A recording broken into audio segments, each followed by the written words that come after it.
ప్రియ సహోదరి సహోదరుడా, ఎన్నో రోజులుగా ఎన్నో నెలలుగా ఒకే అంశం గురించి బహుగా ప్రార్థన చేస్తున్నావు. దానికి ఫలితం రాలేదు అని కూడా చాలా బాధపడుతూ నువ్వు బాధపడుతున్నావు. నీ సమస్యను చూసి, నీ బాధను చూసి నువ్వు కృంగిపోతున్నావు. అయితే ఈరోజు దేవుడు నీతో చాలా స్పష్టంగా ఒక మాట చెప్తున్నారు. నీ ప్రార్థనకి నేను సమాధానం ఇవ్వబోతున్నాను అని దేవుడు నీతో మాట్లాడుతున్నారు. ప్రియ సహోదరి సహోదరుడా, ఇప్పటిదాకా నీకు జవాబు రాలేదు అని, ఇప్పటిదాకా నువ్వు వేదనతో కృంగిపోయావు కదా. నిన్ను అనరాని మాటలు నీ చుట్టూ ఉన్నవారే, నీ కుటుంబ సభ్యులు నిన్ను అన్నారు.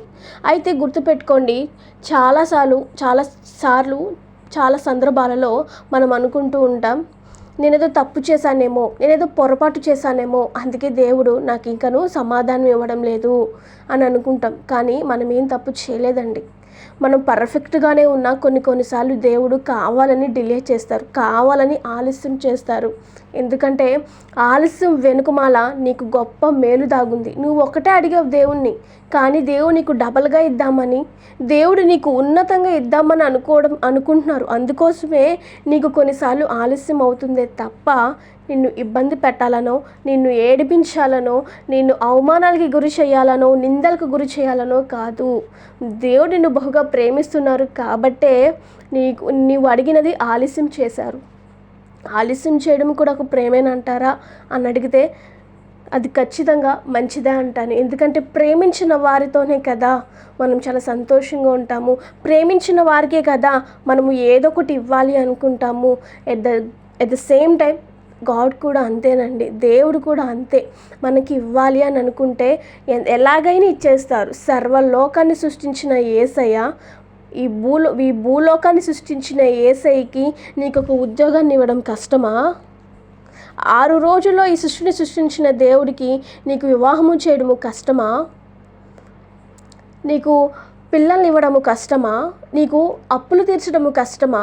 మిగతా ఏ పనులు చేయడమైనా కష్టమా? 6 రోజుల్లో ఈ సృష్టిని సృష్టించిన దేవుడికి నీ పని చేయడము 1/2 నిమిషం, సెకండ్లో, చిటికెలో పని అయిపోతుంది. కానీ దేవుడు ఆలస్యం చేశారు అంటే దాని వెనుకమాల ఒక గొప్ప మేలు, గొప్ప అద్భుతము దాగి ఉందని అర్థం.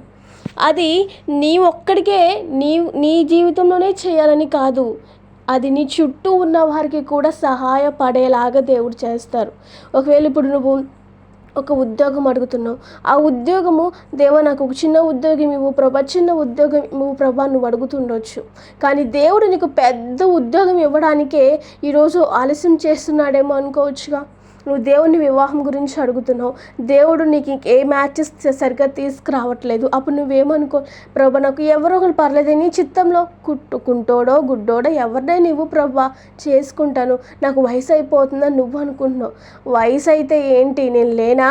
నీకు మంచి సంబంధము, చాలా గొప్ప వాళ్ళని, నా స్థాయికి మించిన వాళ్ళని నీకు తీసుకొస్తా. నీ స్థాయిని నేను చూడట్లేదు, నా స్థాయిని చూసి నేను నీకు తీసుకొస్తా అని చెప్పేసి దేవుడు చెప్తున్నారు. ఒకసారి ఆలోచించండి.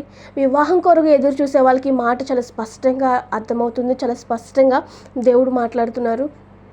ఒక నార్మల్ సాదాసీదా పర్సన్, నీ చిత్తంలో ఉన్నటువంటి వ్యక్తిని ప్రభా ఇవ్వు అని అంటే దేవుడు తన హోదాకి సరిపడినట్టు, తనకి సరిపడినట్లు ఇస్తే ఆ రేంజ్ ఎలా ఉంటుంది? ఆ రేంజ్ ఎలా ఉంటుంది అంటే నీవు నేను కలలో కూడా ఊహించనంతగా దేవుడు మేలు చేస్తారు, దేవుడు అద్భుతం చేస్తారండి. కాబట్టి దేవుడు ఏం చేసినా అది మన మంచికే.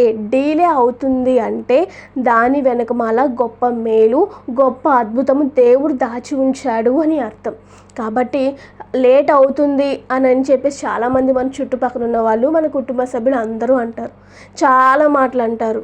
నువ్వు దేనికి పనికిరావు, ఎందుకురా బాబు ఈ జీవితము, నీకు ఏ జాబు రాదు, నీకు ఏ మ్యారేజ్ కాదు, నీకు పిల్లలు పుట్టరు, నీకు అప్పులు తీరవు, నీకు జీవితం అంతా ఇదే అని చెప్పేసి అందరూ అంటారు. కానీ ఆ మాటలు పట్టించుకోవద్దు. ఎందుకంటే బలహీనమైన మాటలు నువ్వు విన్నప్పుడు నువ్వు బలహీనమైపోతావు. బలహీనమైన పరిస్థితిలో అపవాది నిన్ను కృంగదీసేసుకుని, ఇదిగో నువ్వు దేవుడు దేవుడు అంటున్నావు, నీ దేవుడు ఏం చేశాడు నీ జీవితంలో?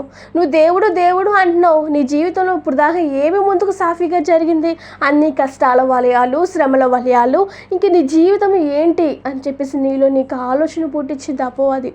ఆ సమయంలో నువ్వు అనుకోవాలి, నా దేవుడు నన్ను విడిచిపెట్టే దేవుడు కాదు, నేను బలహీనురాలునే, కానీ నా యేసయ్య బలవంతుడు. నేను బలహీనురాలిని కాబట్టి నా చేయి తీసుకెళ్ళి బలవంతుడైన యేసయ్య చేతిలో పెడతా, నేను కూడా బలవంతురాలను అవుతా అని అనుకున్నప్పుడు దేవుడు ఖచ్చితంగా నీ జీవితంలో గొప్ప అద్భుతం చేస్తారు. అప్పుడు ఎవరెవరైతే అంటున్నారో, ఎవరెవరైతే నిన్ను బాధ కలిగేలా మాట్లాడుతున్నారో వాళ్ళు కూడా, ఓ ఈ బిడ్డ దేవుని బిడ్డ, చూద్దాం అని అనుకుంటారు. అపవాది కూడా, అమ్మో ఈ బిడ్డని నేను కదపకూడదు, ఈ బిడ్డ దేవుని బిడ్డ అని చెప్పేసి అపవాది మన దగ్గరికి రాదండి. కాబట్టి నువ్వు ఈరోజు ఏ బాధలో ఉన్నా, ఏ వేదనతో ఉన్నా, ఏ సమస్య నాకు ఏది లేదు అనుకున్నా ఖచ్చితంగా దేవుడు నీకు ఇస్తారు. నువ్వు ఏదైతే అడుగుతున్నావో అది ఇస్తారు.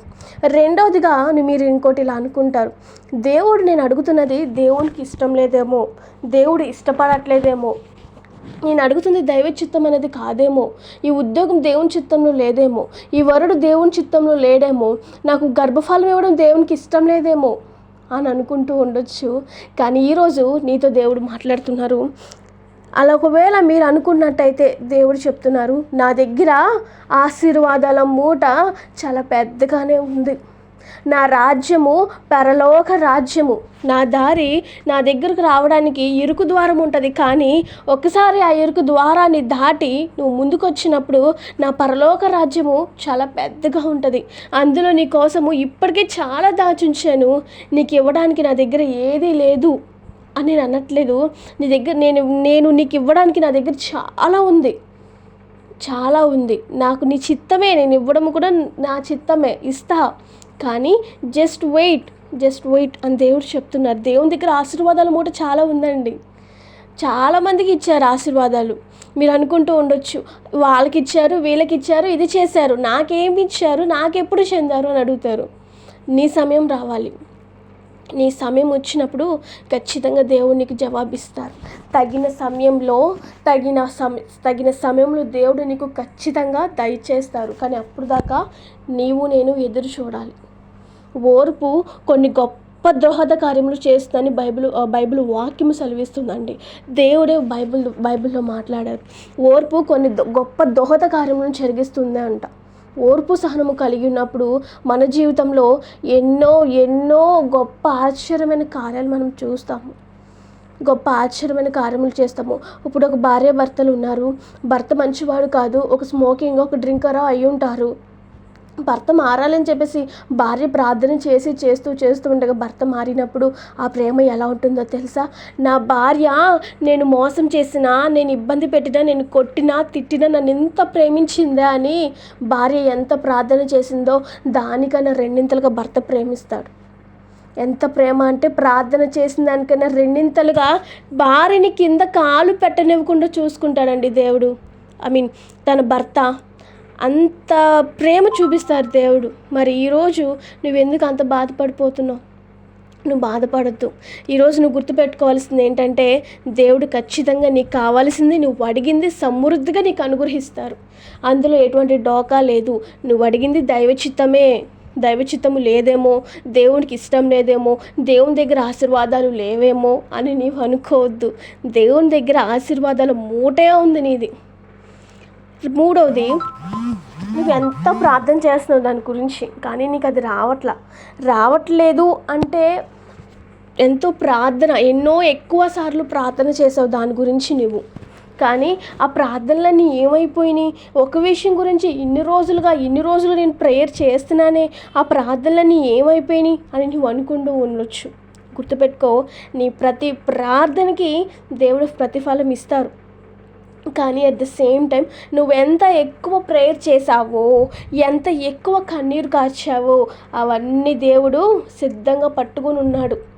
నీకు ఇచ్చేటప్పుడు నీ కన్నీటికి, నీ ప్రార్థనలు ఎన్నిసార్లు చేసావో అన్నిటికీ జవాబుని ఇస్తూ నీ కళ్ళలో సంతోషం చూస్తాడు దేవుడు. ప్రతిదీ సమృద్ధిగా అనుగ్రహించేస్తారు.